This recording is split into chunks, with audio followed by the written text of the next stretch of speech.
شریعت میں بد مزاج شوہر کی وجہ سے عورت کو سالن وغیرہ چکھنے کی روزے کی حالت میں اجازت دی گئی ہے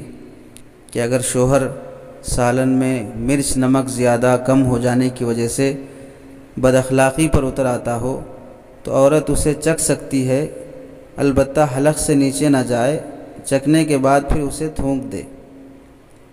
چنانچہ فقہ میں لکھا ہے الذوق بعذر لا یکرہ کما فی الخانیہ فی من کان زوجها سیء الخلق او سیدها لا بأس بان تذوق بلسانها البحر الرائق جلد نمبر 2 صفحہ نمبر 479۔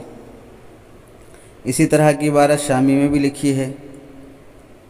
تو اس سے پتہ چلا کہ روزے کی حالت میں بد اخلاق شوہر سے بچنے کے لیے عورت سالن وغیرہ چکھ سکتی ہے، البتہ حلق سے نیچے نہ نگلے، صرف اندازہ کرنے کے لیے کہ صحیح بنا ہے یا نہیں بنا ہے۔ اسی کے ساتھ ساتھ آج کل ہوٹلوں پر کام کرنا، فیکٹریوں وغیرہ میں کام کرنا، فینشنوں میں کام کرنا، بعض لوگوں کا ذریعہ معاش ہی یہی ہے، کک ہیں، طباخ ہیں، اسی دھندے سے اپنا گزارا کرتے ہیں۔ ان کو روزانہ اس کی ضرورت پڑتی ہے کہ کھانا اور سالن وغیرہ چکھا جائے، ورنہ ہوٹل کا کھانا اگر کچھ خراب نکلے گا تو ہوٹل پر کچھ ریمارک آ سکتا ہے، اس کی نوکری اور جاب جا سکتی ہے، اسے بے دخل کیا جا سکتا ہے۔ تو اس واسطے جب فقہا نے عورت کو شوہر کے بدمزاجی کی وجہ سے اور ایسے غلام اور باندی کو اس کے آقا کے ظلم کی وجہ سے اس بات کی اجازت دی ہے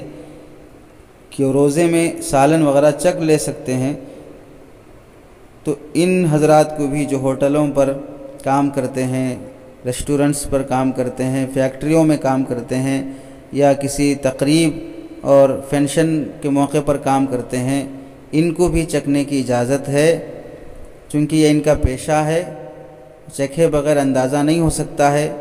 اس سے ان کی جاب اور پیشے پر بھی اثر پڑ سکتا ہے، ذریعہ معاش ان کا متاثر ہو سکتا ہے۔ تو عورت اور غلام باندی کے لیے جیسا عذر ہے ویسا ہی عذر ان کے حق میں بھی پایا جاتا ہے۔ چنانچہ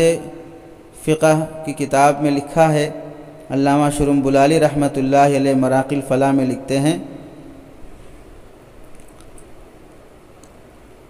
وَلِلْمَرْأَةِ ذَوْقُ الطَّعَامِ إِنْ كَانَ زَوْجُهَا سَيِّئُ الْخُلُقِ، آگے لکھتے ہیں وَكَذَا الْأَمَةُ قُلْتُ وَكَذَا الْأَجِيرُ، یہ محل استشہاد ہے، مراقی الفلاح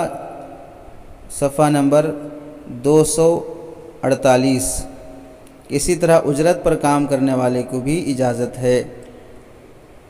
یہ مسئلہ صرف فقہ حنفی کا نہیں ہے، بلکہ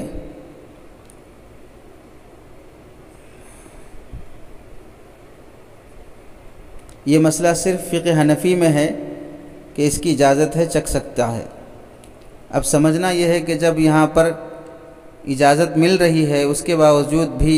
معاشرے میں جو لوگ اس دھندے سے لگے ہوئے ہیں،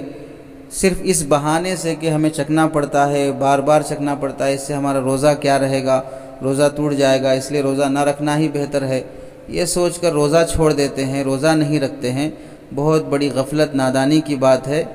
بہت شریعت کی نافرمانی کی بات ہے۔ شریعت کی اس اجازت کو، سہولت کو، رخصت کو اختیار کرے بغیر شریعت کی مخالفت اور نافرمانی پر اترانا